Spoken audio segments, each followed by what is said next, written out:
Good day, everybody. This is John Scarborough. Wanted to talk a little bit today about chains and straps, kind of the uses that I find in them, and what I have found along the way that I like, things that I like, different lengths of chains. You can see there I've got a nice short chain across there. I will say real quick that typically I don't believe in having a tractor left held up. I like to release the pressure on it. I just did this for the purposes of this video, so it'd be easier to demonstrate everything. But as you can see, we carried this tank over here. This is an old depleted propane tank. As far as I know, in states, they're not illegal to use. But I know in our state there's no problem with it. We can buy them straight from the propane dealers. Anyone that sells the propane as soon as the tank is depleted, and you can buy them, and then you can use the propane tanks for different purposes. They make good steel for all sorts of different things, large pieces of pipe, all sorts of different stuff that you can do with them. They make good culverts and things like that. But I would check your make sure it's legal. As far as I know, it's legal, but I would make sure it's legal. So do your own research before you go out and start looking for all this stuff and doing stuff. But anyway, back to this. So what I wanted to show here is, I started out with chains when I was really young. My dad, we were very poor, and my dad, he used chains everywhere. And sometimes he would use a chain where he should have used a strap. And I remember it was fairly common. Like I said, we were very poor, so it was fairly common for us to have a breakdown on the side of the road, and then us go and tow that vehicle back home with another vehicle. And we'd always use a chain. Well, now it's illegal to even use a chain. You have to use a tow strap, which that is a very good law. You should always tow with a tow strap and not a chain. But as a poor person, you always look for lastability, something that's going to last, not only strong and versatile, but it's also going to last you for a long time. So myself, I love straps. Okay, I absolutely love straps. I have multiple different lengths. This 4-foot length is a very, very handy length. Of course, there's all sorts of different lengths, but this 4-foot by 1 inch strap, very useful for me. This one right here is way more useful than people give it credit for. I can't even get my suppliers to sell this to me. They're not even making them anymore. I just happened to get this one. Someone had actually thrown it away because it wasn't something they wanted to use in a production place. But I can still use it myself for lighter duty stuff. And this just comes in handy so much. I think it's like maybe 2.5 foot, but it's way more handy. This is probably the most handy strap that I own. But then the next most handy would be, of course, the 4-footers. I have multiple of these 4-footers. If I could have 2 or 3 of these, I would. But definitely, a good 4 or even a few more of these would be good. And then a couple different lengths, and then even bigger, thicker ones are good for carrying and things like that. The downside to straps and where chains start to become more useful is there are ways that you can shorten or lengthen that strap. And one way, of course, is just by using shorter or longer straps. And then, of course, the straps are lighter. They're not as cumbersome to move around and carry and things like that. But like I said, the chains are tough. They're strong, but they're also, if you overload them, they can break and be dangerous. Okay, that's why you shouldn't be towing anything with them. And like even we had to pull, I got a excavator stuck one time, and we had to use this tractor right here. Incidentally, guys, if you are seeing all the panels and stuff off my tractor, it's because I just had a leak in my, a little small leak in my radiator. Had to get that fixed, so I'm running it for a short time with the panels off, just to make sure that it's not still leaking. But anyway, as far as I know, it's fixed. But it's, usually you want to keep them panels on, because that actually helps keep the engine cool and everything, and helps, channel that air down past the engine. Whereas when you take those panels off, they can blow outside. So anyway, just thought I'd mention that to anybody. If I don't mention it now, someone will mention it in the comments. But anyway, so chains, you know, so we were trying to tow that,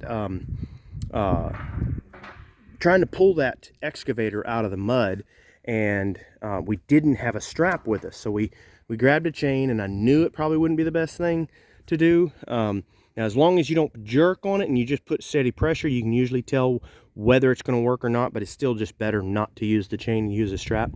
But anyway, long story short, my wife was on the tractor and then I was on the excavator, and of course it was dark and it was late, and then she accidentally let off on the clutch just a little bit too fast and jerked on the chain, and then of course it broke. But we were ready for it. I knew that it was a potential problem. The only reason we even took the risk is because the excavator was, we had come into some like quicksand area, and it was just so, it was sinking so fast that I was trying to act really fast. But anyway, we did get it out. My brother-in-law actually came over with a strap and everything, and we did get it out. My strap was in my truck, and my truck was at the mechanic's shop. And so my strap wasn't, my big strap that I would usually use in that scenario is a big 4-inch by like 20-foot strap. Very good strap for that kind of thing. Anyway, he still had his, so he came over and kind of saved the day and everything. But long story short, straps, that's where straps shine, is in places like that. But see, stuff like this is where you can really come in handy with having some good solid chains to back you up, because you have so much adjustability. Every single link is a new adjusting point. There's another place that you can adjust. Well, so then this is why I like different size chains. Okay, so this is, I like having this really, I think this is a 12-foot. This is the first chain I ever had. I just had to put this new hook on there, like I said, because we broke it off. And then I just took the other side with the hook and made a short chain, another short chain, and then just bought this new hook and put it on there. I think this was a 14, and now it's like a 12 foot. But anyway, that's a decent size. That's a really good size to keep around, is a fairly long, heavier duty chain, a fairly heavy duty chain. Anyway, so I really like having those heavy duty chains. But then this is something else here that I really like right here, is these little small chains right here. This is about just a smidge over 2 foot right here. Dang handy to have that around. There's so much you can do with it. And you can see right here, this is one of my favorite scenarios, is rather than trying to loop that chain all the way through there, so you would take this end and you would loop it all the way through, or whatever you would do, rather than trying to do that, you can have any length chain, any length you want, and just hook it on both sides, just like I did there. And then just take this chain and put it in kind of like a chain binder, and just go ahead and close off your deal right there. And then you just take your excess and put it wherever you want. For me, it's just significantly faster and easier. But then another nice thing about these is they don't cost a whole lot, because you're using a short piece. So I end up with several of these. A lot of times, you know, I always look out in pawn shops and stuff. And I keep my eyes out. This one I actually built new, just because I wanted one on my welding trailer. But I've got several of these chains that are just so handy. I actually just lost one, and that's why I went ahead and built this one. But I always keep my eyes open at pawn shops. A lot of times you can find one of these where it's got one hook on one side and it's a broken off piece of chain. It's about that long. And then you can just go get you another hook and put it on there, and it's just so dang handy.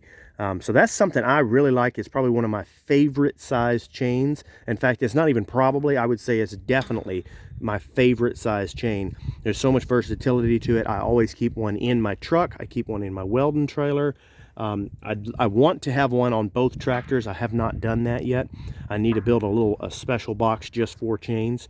So I want to have, you know, a good small chain. So even if I didn't have a lot of chains, even if I used mostly straps for everything that I do, which is not a bad idea necessarily, I would always have these short chains. They're just so handy, and I use them a lot in fabrication too.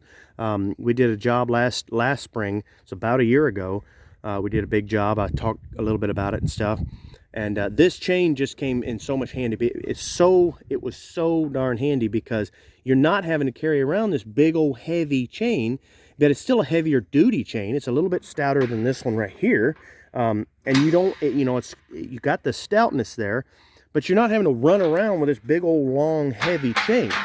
Light, easy. You can throw it in your trailer, whatever you want. Pick up heavier stuff, and it's just darn handy. It's not going to replace a long chain, obviously, but there are so many times when you'll find that little short chain will come in handy. So like I said, the 2 foot is my favorite size, but there are actually, I do have a couple of the 3 footers that I like to keep around.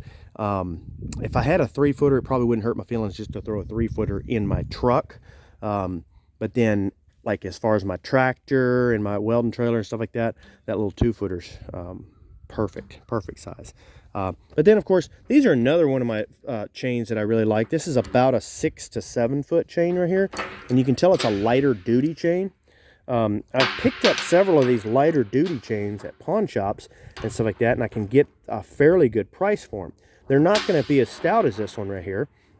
And incidentally, if you're using chain, if you're looking for chain to build a, like you're building a gate or something for a cattle, in a cattle pen or something, I prefer the larger the link, the better. That's what I think. And the reason is because when you get these smaller links, there's not as much space between there to drop down in that hook. So it can make it a little bit hard to come in and out.